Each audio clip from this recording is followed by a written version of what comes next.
అనుకుంటున్నావా? ఏది నీ అరడని అరటిపళ్ళకి వచ్చేయాలి ఇప్పుడు. గజేంద్రుడు ఎన్నాళ్ళు పట్టింది తెలుసా? గజేంద్రుడికి ఎన్నాళ్ళు పట్టింది? 1000 ఏళ్ళు పట్టింది. లావుక్యంతయు లేదు. లావుక్యంత లావని కాదు, స్ట్రెంత్ లేదు, నో ఎనర్జీ అని చెప్పడం. రేపు బలరామ జయంతి కదా, రేపు బలరామ జయంతి. మనం భగవంతుని బలం అడగాలి. ఏ బలం అది? ఆహా, ఏం పేరమ్మా మీ పేరు? మీరే మధ్యలో చెప్పండి, మీరేమ్మా. ఆధ్యాత్మ సత్యనారాయణమ్మ గారికి గివ్ ద బిగ్ హ్యాండ్. చూసారా? ఆధ్యాత్మిక బలం అడగాలి. ఎందుకంటే ఆర్థిక బలం వస్తుంది పోతుంది, మిగిలిన బలాలన్నీ వచ్చిపోతాయి. మనకు తెలుసు రాజకీయాల్లో మంచి పొజిషన్లో ఉంటే రెచ్చిపోదాం బ్రదర్ అని పాడేస్తారు, తర్వాత చచ్చిపోయాం బ్రదర్ అని వెదర్లో కలిసిపోతుంటారు. కాబట్టి ఈ బలాలన్నీ కూడా తాత్కాలిక బలాలు. ఆధ్యాత్మిక బలము శాశ్వత బలం. అందుకని ఆ బలం కలిగి ఉండాలి. మీకు తెలుసు ఇస్కాన్ స్వామీజీ, ఇస్కాన్ పెట్టిన పెద్ద స్వామివారు ప్రభుపాదులు వారు, ఆయన ముసలాయన, 70 ఏళ్ళు 69 ఏళ్ళు ఆ వయసులో బయలుదేరి అమెరికా వెళ్ళాలి. మా గురువుగారు చెప్పారు, నేను ప్రచారం చేయాలి అన్నారు. ఎందులో వెళ్తారు అంటే షిప్లో అన్నారు. డబ్బులు లేవు, ఏదో పాస్పోర్ట్ సంపాదించారు. ఆ కార్గో షిప్లో ఏమి ఇప్పుడులా 16 గంటల్లో ఫ్లైట్లో వెళ్ళినట్టు కాదు, 40 రోజులు.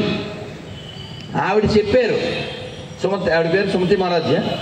ఆవిడ ఏమన్నారు తెలుసా?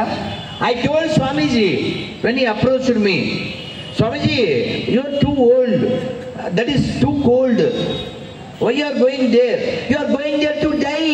ఆవిడ ఇలాగే చెప్పి, మీ వీడియో ఉంటుంది చూడొచ్చు. మీరు అక్కడికి ఎందుకు వెళ్తున్నారు, చావడానికేనా అని అన్నాను. Still I said no, I have to go. ప్రభుపాదులు వారు ఆ వయస్సులో అమెరికా వెళ్ళి ఇస్కాన్ స్థాపించి 1 సంవత్సరం పాటు ఆ పార్కుల్లో ఆ గ్యారేజీల్లో తిరిగి తిండి తిప్పలేక చలి, ఆయన పట్టుదల. ఆయన ఒకటి రాశారు, అంటే ఇస్కాన్లో ఉన్న వాళ్ళకి తెలుస్తుంది, అది మీకు అర్థం కాకపోయినా యూట్యూబ్లో మార్కినే భాగవత ధర్మాన్ని కొట్టండి. అది బెంగాలీ, అద్భుతమైనటువంటి కీర్తన. అమెరికన్ బెంగాలీ స్లాంగ్లో పాడారు, మేమైతే చాలా ఆస్వాదిస్తాం. దాంట్లో ఒక మాట ఏంటంటే, ఓ లార్డ్, నాన్న ఈ మొక్క వినాలి అమ్మా. ఆవిడ ఏం చెప్పారు సత్యనారాయణ గారు? ఆధ్యాత్మిక బలం. ఆ మాట చెప్పడానికి ఇదంతా చెప్తున్నారు. ఆయన ఏమన్నారంటే, ఆ బస్సుడు హారన్ మనం ఆపలేం, ఎందుకంటే అతని ధర్మం అది. మీరు మాత్రం ఆపేయచ్చు మీ హారన్, అది మీ చేతిలో. ఆయన ఏమన్నారంటే, ఆ షిప్ దిగిన తర్వాత, O lord, all the way you brought me here, O lord, all the way you brought me here, I don't know what to speak, but if you make me to speak, I will speak, so that my words will penetrate their hearts. ఏమన్నారు? భగవంతుడా, నన్ను ఓ కృష్ణ ఇంత దూరం నువ్వు తీసుకొచ్చావు భారతదేశం నుంచి అమెరికాకి, ఏం మాట్లాడాలో నాకు తెలియదు, కానీ నువ్వు మాట్లాడేలా నన్ను చేస్తే నా మాటలు వారి హృదయాన్ని తాకుతాయి అన్నారు. ఏంటి, నేను ఇందా పాట పాడేసాను, నేనే పాడానా? ఈ మాటలన్నీ నేనేనా? లేదు. పలికెడిది భాగవతమట, పలికించెడు వాడు రామభద్రుండట, నే పలికిన భవహరమగునట, వేరుండుగా పలుకగనేలా. కాబట్టి మన లోపల ఉన్నటువంటి వాడు మనతో పలికిస్తే మనం పలుకుతున్నాం. ఒక్కసారి ఆయన టాటా వీడుకోలు అన్నాడు అనుకోండి, ఇంక మన ఎవడు పేరు పెట్టి పిలవడం తెలుసా మీకు? ఏమండి శవానికి దండ వేసారా, శవానికి కొట్టెట్టారా, శవానికి నీ పేరు అదే మామూలు. ఇప్పుడు అసలు నిన్ను ఎవడన్నా ఏంట్రా అని వాడి మీదకి వెళ్ళి తొక్కేస్తుంటాం. అలాంటిది నిన్ను పేరు కూడా పెట్టి పిలవరు. ఒక ఇంటి ముందు వాన వచ్చేస్తుంది, శవం తీసుకొస్తున్నారు, వాన ఇంకా ఆగేటట్లేదు, అక్కడ ఇలాగా దాపు ఉంది. ఉంటే ఈ శవాన్ని తీసుకొచ్చే వాళ్ళు అన్నారు ఆ ఇంటి ఆయన దగ్గర తీసుకెళ్ళి అవి బయట నుంచున్నారు వానలో. ఆ ఇంటి ఆయన దగ్గర తలుపు కొట్టి, సార్ వాన బాగా వచ్చేస్తుంది సార్, శవాన్ని ఇక్కడ పెడతాం. ఏంటి అన్నాడు. సార్ జమీందారు గారు శవం సార్. అయితే ఆడిక జమీందారు చచ్చిపోయాడు, శవం ఆడికి ఇంకా జమీందారు ఏంటాడు అంటే వాళ్ళు అన్నారు, సార్ సచ్చినోడితో మేము సావలేం కదా సార్, దాన్ని అక్కడ పెట్టి మేము నిలబడతాం సార్. ఓ నిరభ్యంతంగా నిలబడినాం. సచ్చినోడితో వాళ్ళు సావరుగా, జమీందారు శవం అలా వానలో పెట్టేశారు. వాళ్ళంతా అక్కడ నిలబడ్డారు ఆ మండువాలో. నిలబడ్డాక వాన తగ్గిపోయింది. మరి నేలంతా బురద అయిపోద్దిగా. బురద అయిపోతే అందులో ఒకడే కొత్త చెప్పులు. వాడు అన్నాడు, సార్ కొత్త చెప్పులు సార్ ఇక్కడ పెట్టేసి మళ్ళీ తీసుకెళ్తాను. ఓ పట్టుకెళ్ళాను. అంటే మన జమీందారు గారి విలువ అదన్నమాట. అంటే మన విలువే అది. అర్థమైందా? మనం ఇప్పుడు ఇలా కదిలినప్పుడే ఏయ్ ఏయ్ అంటుంటాం, తర్వాత ఏముండదు. రాజుగారు చచ్చిపోయినా భటుడు చచ్చిపోయినా ఇద్దరిని కాల్స్తే వచ్చేది ఏ బూడిద కాస్ట్లీ? రాజుగారి బూడిద ఏమన్నా పౌడర్ రాసుకుంటారా? ఇది ఏమన్నా ఎవడు రాసుకోడు, ఎవడు ఇంట్లో పెట్టుకోడు. ఒక అమ్మాయి రైల్లో వెళ్తూ కొండకి దండం పెడుతుందంట. కొండకి దండం పెడుతుంటే పక్కన ఉన్నాడు, ఇది లేటెస్ట్ జోక్, అప్డేటెడ్ వెర్షన్. దండం పెడుతుంటే ఆ పక్కన వాళ్ళు, ఏమ్మా నాన్నగారా అంటే, ఏం కాదు స్విగ్గీలో కొండ బిర్యానీ ఆర్డర్ ఇచ్చాను అందుకని దాన్ని, అందుకే చెప్పా అప్డేట్. పూర్వం మరి కొండలో ఏం తీసుకెళ్ళేవారు? రైల్లో తెచ్చి కదా కాశీకి. అదే అన్నమాట. ఆ విధంగా ఉంటుంది. మనం ఏం చేయలేం. కానీ సరే, మనం అలా ఒకసారి శ్రీరంగం వెళ్ళి మన ఇంటికి వచ్చేద్దాం. అది అక్కడ వార్నింగ్ బెల్ కూడా వచ్చింది. నేను ఇలా చెప్తూనే ఉంటాను, మీరు వింటూనే ఉంటారు. సో అందుకని మన లేపాలంటే వానన్నా రావాలి, అమలపురమన్నా రావాలి. అందుకని సో సరే, రంగనాథ స్వామి అక్కడికి వెళ్ళారు. ఎక్కడికి వెళ్ళారు మీరు అంటే, భక్తులు పిలిచారు అని అడిగాను. బాగా వినాలి నాన్న, మంచి విషయం, సరదాగా ఉన్నప్పటికీ నేర్చుకునేది ఉందండి. ఎక్కడికి వెళ్ళారు అంటే, భక్తులు పిలిచారు నేను వెళ్ళాను అంటారు. మీరు ఎక్కడికి వెళ్ళారు తెలుసు, మిమ్మల్ని ఇంకొక ఆవిడ పిలిచిందే అక్కడికి వెళ్ళారు అందే రంగనాయకి. కాదు కాదు జుట్టు చిరిగిపోయింది కదా అంటే, అవును నేను గుర్రం తోలేను అందుకని గాలికి జుట్టు చెరిగిపోయింది అని అడిగాను. మరి ఘాట్లు అవి ఉన్నాయి ఒంటి మీద అంటే, పులితో యుద్ధం చేశాను అని చెప్పారు. మరి కుంకుమ అది అంటుకుంది అన్న. కుంకుమ కాదు, పులితో యుద్ధం చేశాను బ్లడ్. ఇలా ఎన్ని చెప్పినా ఆయన ముందుకు వస్తూ ఉంటే వాళ్ళు అలా వెనక్కి తోసేస్తూ, ఆ ఉత్సవం చాలా వైభవంగా జరుగుతుంది. అక్కడ ఆండాలని ఒక ఏనుగు ఉంది, ఇప్పటికీ ఉంది. మన కూడా మన ప్రధానమంత్రి గారు వెళ్ళినప్పుడు కూడా అది పలకరించింది.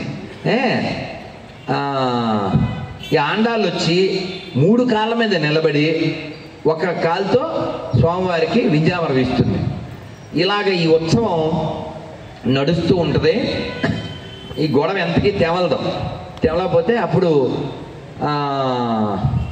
సరే నువ్వు నమ్మట్లేదుగా, నువ్వు నా మాట నమ్మవుగా, ఒక కుండ తెప్పించు, ఆ కుండలో ఒక కాలసర్పాన్ని పెట్టు, నేను అందులో చేయి పెడతాను, అది కాటేస్తే నేను అబద్ధం చెప్పినట్టు అంటారు రంగనాయక స్వామి.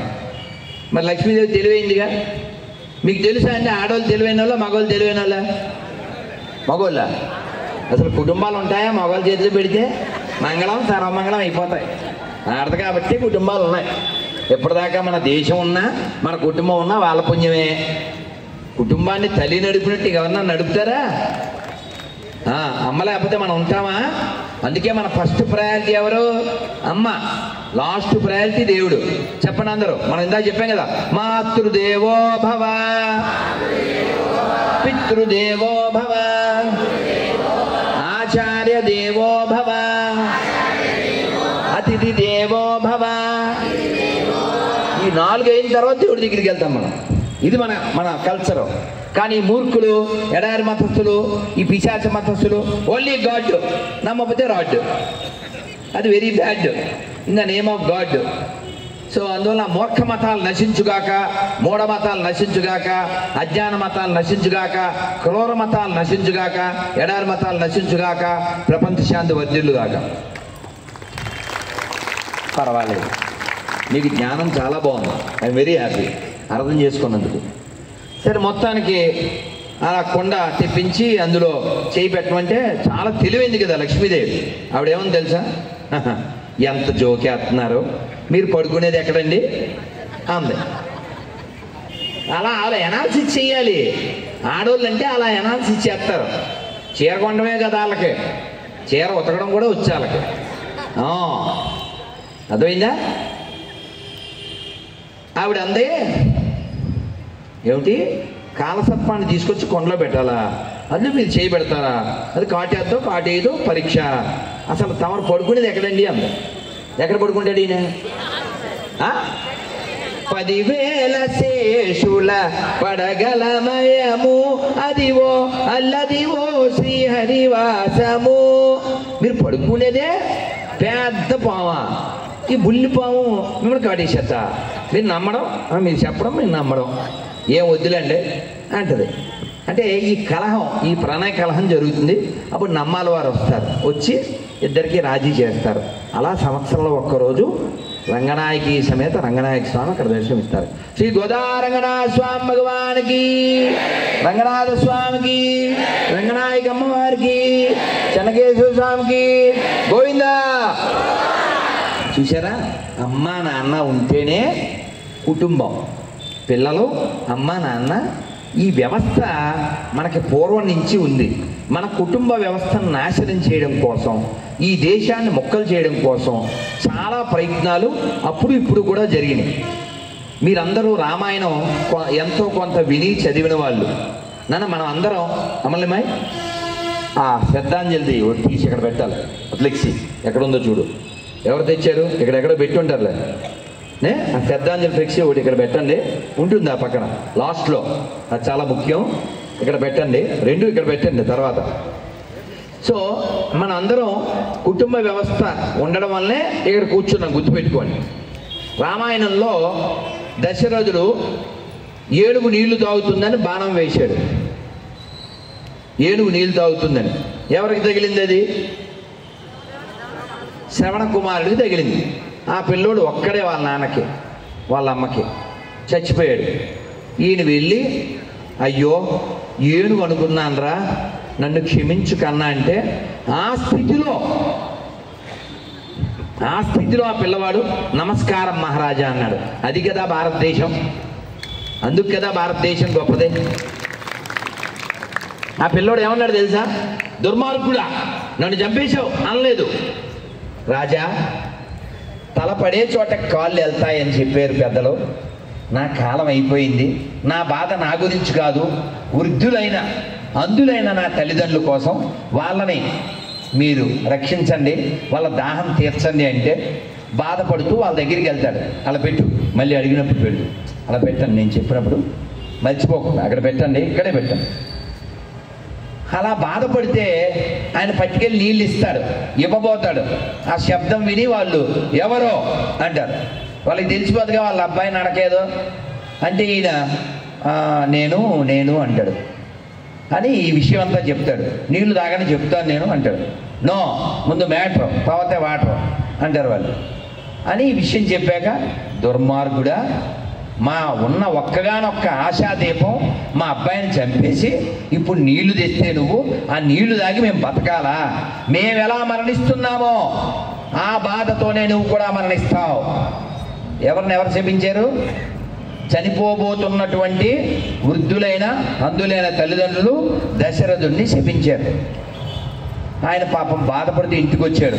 కాలం గడిచిపోయింది, 60,000 సంవత్సరాలు వచ్చినాయి, రాజ్యం పరిపాలన చేస్తున్నాడు. కానీ చింత, పిల్లలు లేరు అని. ఆ చింత ఎవరు తీర్చారు?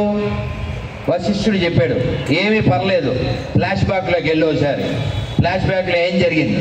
అదిగో అలాగే ఏనుగు, నీళ్లు, శబ్దమేరు విద్య, ఇదంతా జరిగిందా? అప్పుడు నిన్ను శాపం పెట్టారా? ఏంటి ఆ శాపం? మావలే నీవు కూడా కుమారుడికి దూరమై దుఃఖిస్తామన్నారా? అంటే దాని అర్థం ఏంటి? నీకు కూడా పిల్లలు పడతారని. ఇందులో పాజిటివ్ కోణం ఉందిగా. నడు యజ్ఞం చేద్దాం అని యజ్ఞం చేశారు. ఏంటి యజ్ఞం? పుత్రకామేష్టియే. చేస్తే యజ్ఞ పురుషుడు వచ్చాడు, పాయస పాత్ర ఇచ్చాడు, నలుగురికి పంచాడు. ఆ నలుగురికి పంచడంలో ఎలా పంచాడంటే ఒక పాత్ర పట్టుకెళ్ళి అంటే ఆ పాత్ర ఒకటిస్తే దాన్ని సగం చేసి సగం కౌశల్యకి ఇచ్చాడంట, సగం కైకికి ఇచ్చాడంట. వాళ్ళు మంచి తోటికోడలు కాబట్టి ఏం చేశారు, ఇద్దరు ఇందులో కొంచెం ఆవిడ అందులో కొంచెం ఆవిడ ఇచ్చారు. అలా పంచుకున్నారు. మీకు తెలుసు నలుగురు కాలంలో అలా గడిచిపోయింది. రామాయణంలో మనం చూస్తే నలుగురు అన్నదమ్ములు అనగానే మనకు ఎవరు గుర్తొస్తారు? నలుగురు అన్నదమ్ములు అంటే ఎవరు గుర్తొస్తారు? ఒక్కసారి గట్టిగా చెప్పండి, జై శ్రీరామ్, జై శ్రీరామ్, జై శ్రీరామ్, జై శ్రీరామ్, జై శ్రీరామ్, జై శ్రీరామ్, జై శ్రీరామ్, జై శ్రీరామ్, జై శ్రీరామ్.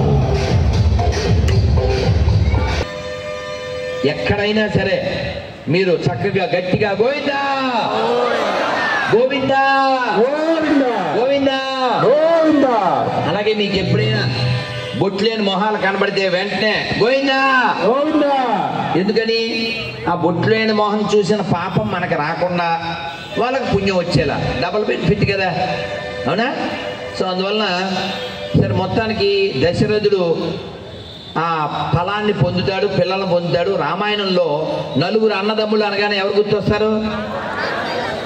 రామ లక్ష్మణ జానకి హనుమానికి, రామ లక్ష్మణ జానకి జై బోలో హనుమానికి.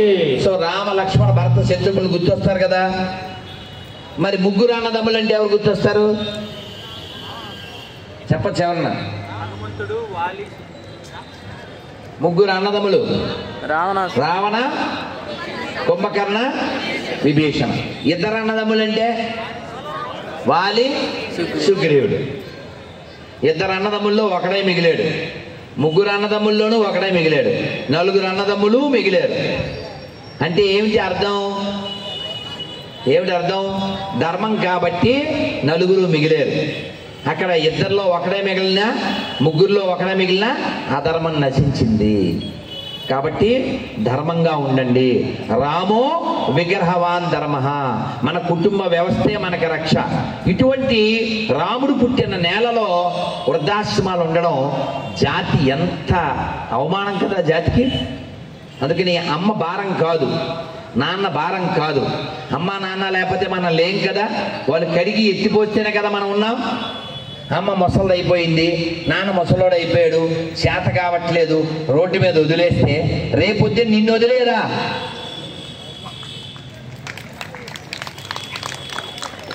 కాబట్టి రామాయణం చదవండి, కుటుంబ వ్యవస్థను బతికించండి. రాముడు దుఃఖపడుతూ ఉన్నప్పుడు ముగ్గురు తల్లులు వచ్చారు. రాముడు అడవిలో ఉన్నప్పుడు ముగ్గురు తల్లులు వచ్చారు. సీతాదేవిని వదలడానికి రామచంద్రమూర్తి ఎంత దుఃఖించాడో రాముడికి తెలుసు, రామాయణ కర్త అయిన వాల్మీకి తెలుసు. మనం ఊరికే బయట నుంచి కామెంట్లు చేసేది సరిపోద్దా? అసలు కుటుంబ వ్యవస్థ అని దరిద్రపు ఎడారి మతాలోళ్ళు మన మీద కామెంట్లు చేయడం ఏంటి? వాళ్ళ ఒక అమ్మ ఉందా? వాళ్ళ మతంలో ఒక అమ్మ ఉందా? లెదర్ తప్పితే మదర్ ఉందా వాళ్ళ మెదడులో అసలు? అందుకే నేను ఇంగ్లీష్లో చెప్పా, no clarity, no purity, no surety, no reality, no humanity. How stupidity this rascals speaks about spirituality. కాబట్టి ఈ భరత భూమి ఆధ్యాత్మిక శక్తి కేంద్రం. స్వామి వివేకానంద ఏం చెప్పారు? నా దేశం పూజా గృహం ప్రపంచానికి. కాబట్టి ఈ పూజా గృహాన్ని రక్షించుకుంటేనే ప్రపంచం బాగుంటుంది. సర్వే జన, సర్వే జన, సర్వే జన. కాబట్టి ఈ నేలను కాపాడడం, ఈ భూమిని కాపాడడం అంటే ఈ సాంప్రదాయాన్ని కాపాడడం. సాంప్రదాయాన్ని కాపాడడం అంటే దాన్ని మనం పాటించడం, దాన్ని మన పిల్లలకి చెప్పడం. తరుణ్ భాస్కర్ పేరు విన్నారా? ఎవరద్దు? Cinema director. వాళ్ళ అమ్మగారు, ఆవిడ పేరు సంధ్యా భాస్కర్. ఏదో ఫిదా అని సినిమాలో ఆవిడ నటించిందంట. నాకు తెలియదు, ఇందాక పేపరు మీద చదివాను, ఏదో పాత పేపర్ మీద. ఆవిడ చెప్పింది, ఆవిడ వాళ్ళ ఆయన గారి పెళ్ళైన కొత్తలో వాళ్ళ మామగారు చెప్పారట, ఇంటి ముందు ముగ్గేయమ్మా అని. ఎందుకు అంటే ముగ్గు వేస్తే నడుము వంగుద్ది, నడుము వంగితే కొవ్వు ఉండదు, ఆరోగ్యంగా ఉంటారు. ఆవిడ ఇందాక చదివాను నేను. ఆవిడ చెప్తుంది, ఇప్పటికీ నేను రోజు పొద్దున్నే 3:50కి లేచి ఇంటి ముందు ముగ్గు వేస్తాను. ఇప్పుడు 2024. మా అమ్మ చనిపోయే ముందు వరకు ఇంటి ముందు కల్లాపి జల్లి ముగ్గు వేసేది. అలా ముగ్గు వేసే తల్లులు ఎవరైనా ఇంకా ఉంటే చేతులు ఎత్తండి. అమ్మో, చెప్పండి, కొట్టండి గట్టిగా చప్పట్లో. మార్కాపురం మాతృమూర్తులకి, మార్కాపురం మాతృమూర్తులకి. ఎందుకంటే మనం ముగ్గు వేసే విషయంలో ఒక సైన్స్ ఏంటో తెలుసా? పొద్దున్న లేవడం, వంగడం, నీళ్ళ దగ్గరికి వెళ్ళడం.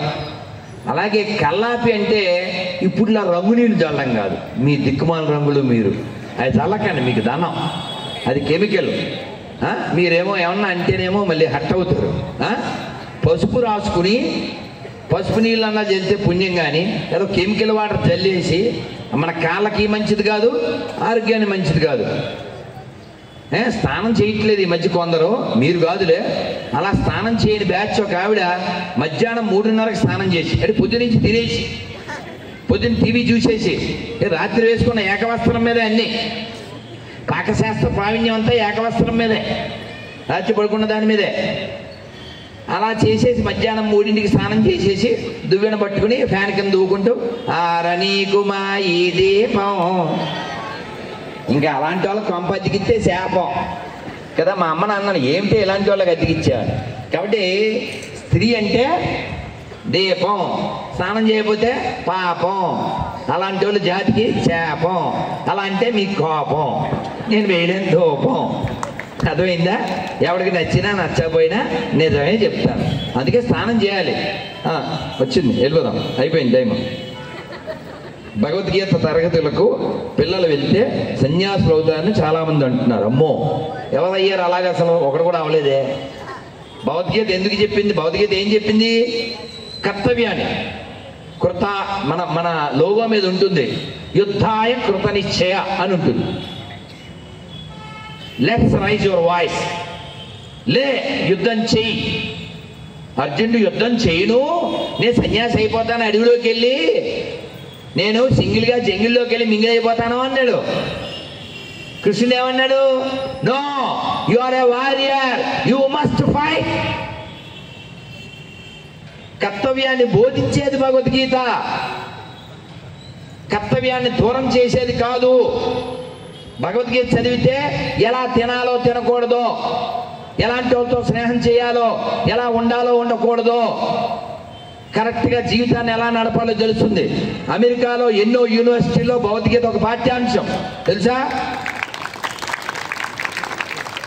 అందుకని భగవద్గీత ముసలోళ్ళకు కాదు, చచ్చిపోయిన శవాలకు కాదు.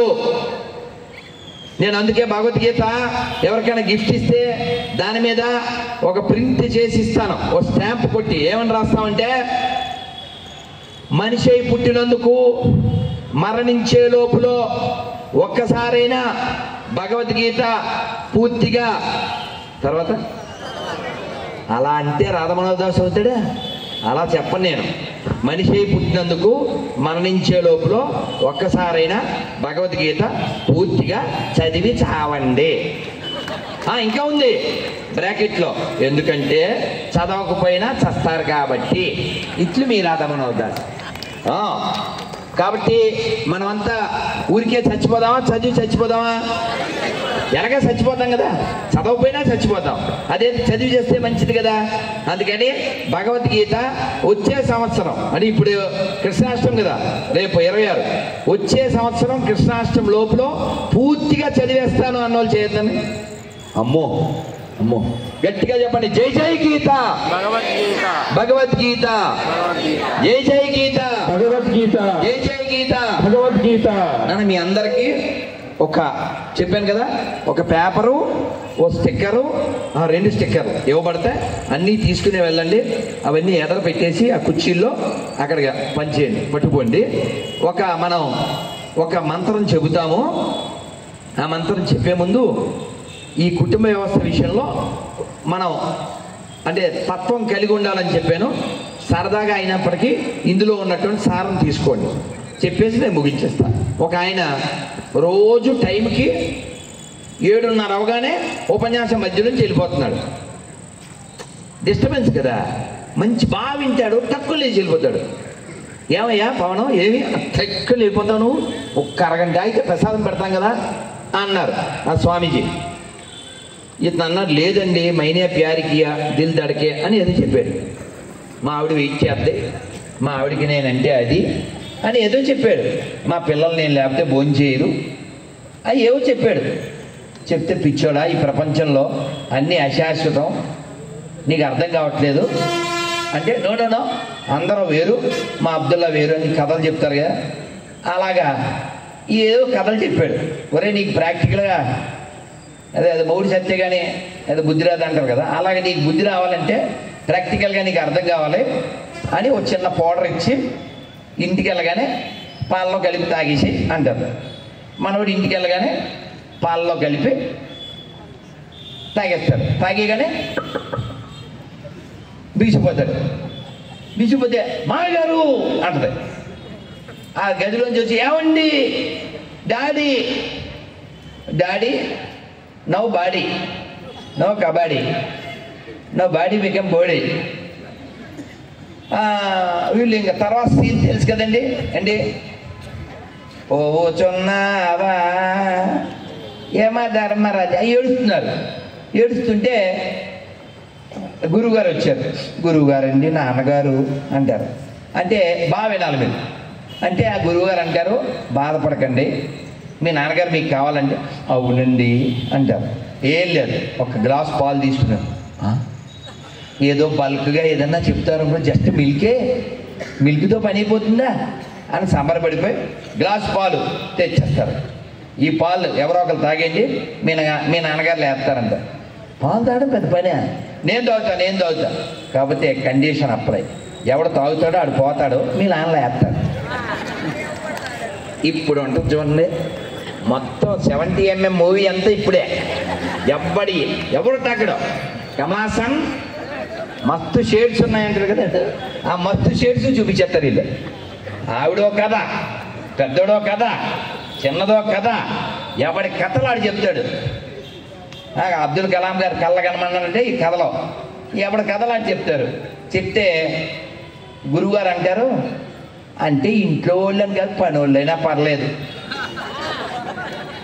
కానీ ఇంట్లో ఓడికి లేదు పని ఓడుకుంటారు. వాళ్ళు అక్కడ గుమ్మం నుంచి స్టాలిన్లో సాంగ్ తెలుసుగా, సాంగ్ నేను చెప్పను, వాళ్ళు పరారు అక్కడి నుంచి. ఇంకా గురువుగారు ఇంకో మెక్కి దిగి, మనుషులేక అవ్వక్కర్లేదు, ఏదన్నా కుక్కైనా పర్లేదంట. వీళ్ళు మామూలు అప్పుడు ఎంగిల్ చేత్తో ఇలా అనరు. ఆ టైంలో కరం గారు కుక్క వచ్చింది. 8 మంది వెళ్ళి ఇద్దరిద్దరు కాలు పట్టుకుని దాన్ని తీసుకొచ్చారు. దానికి తెలదేటి, దానికి బాడీ లాంగ్వేజ్ అర్థమైపోద్ది. అమ్మ మామూలు అప్పుడు వీళ్ళు బ్రెడ్ ముక్క పెట్టరు, ఇప్పుడు ఇంట్లో తీసుకెళ్ళి పాలు తాగెత్తున్నారు. అంటే ఇందులో ఏదో కలిపేశారు. నేను తాగను అని మూతి బిగించుకుంది. అది తాగు అన్నారు. అది డాగు, వీడు తాగు, అది డాగు, ఇది తాగు, అది కాసేపు ఆగు, అంతే. దానికి అర్థమైపోయింది, అమ్మో ఇందులో ఏదో కలిపేశారని. అది గట్టిగా కరకర కొరికేసి, బతుకుంటే మార్కాపురం బస్ స్టాండ్లో బజ్జీలు తినచ్చని పారిపోయింది. ఎంతమంది వెళ్ళిపోయాక ఇప్పుడు చూడాలి అసలు ట్విస్ట్. ఎంతమంది వెళ్ళిపోయాక గురువుగారు అన్నారు, మీ ప్రయత్నములన్నీ వ్యర్థములైనవి, పోన్లేరా ఆ పాలు నేను తాగేస్తానులే అంటారు. అబ్బా అసలు గురువుగారు మాకు ఐడియా రాలేదు. గురువుగారు ఐడియా రాలేదా? ఏడితేళ్ళు వచ్చింది ఏంటిరా, ఐడియా రాలేదంట. గురువుగారు ఏమో 10 మందికి మేలు చేసి మంచి బోధ చేసి గురుకులం నడుపుతాడు, ఆయనేమో పోవాలా, మీరేమో LCD టీవీలో పూతరేకులు తినేసి మొగల రేకులు చూస్తారా? ఐడియా రాలేదంట. సరే గురువుగారు అందరూ కళ్ళు మూసుకోండి అని చెప్పి శ్రీరామ జయ రామ జయ జయ రామ అని 3 సార్లు అని అలా తాగేస్తూ, ఆ తాగేటప్పుడు ఎడం చేత్తో వీడు అరికాలు ఎలా గోకారు. అలా పాలు తాగేశారు. వీడు లేచిపోయాడు. డాడీ ఏమండి మామయ్య గారు, అవే తగ్గించుకుంటే మంచిది అన్నాడు. ఎందుకంటే ఈ ప్రపంచంలో మనం అందరం ఈ కుర్చీలు వదిలి ఇప్పుడు ఎలా వెళ్ళిపోతాం, అలా వెళ్ళిపోతాం. వెళ్ళేటప్పుడు అబ్బా ఎంత బాగుందో, ఆటోలో ప్యాక్ చేయించు అని ఎవడ అంట కదండి, అంటాడు ఎవడన్నా. ఈ కుర్చీ మీద ఏమన్నా బంధం ఉంటుందా? అలా ఈ లోకం నుంచి మనం వెళ్ళిపోతాం, వెళ్ళిపోవాలి. అందుకే చూడండి, కొంచెం కొన ప్రాణం ఉండగా బయటికి తీసుకోండి అంటారు. ఎందుకని? మన ఇల్లు వదిలేయాలి. ఎప్పుడు వదిలేయాలి? ప్రాణం ఉన్నప్పుడే వదిలేయాలి. ఆ ఇల్లు నువ్వు కట్టిందే, లోపల ఇల్లు నాదనే భావం ఉండకూడదు. ఈ ఒళ్ళే నీది కానప్పుడు ఇల్లు సెల్లు నీదవుద్దా?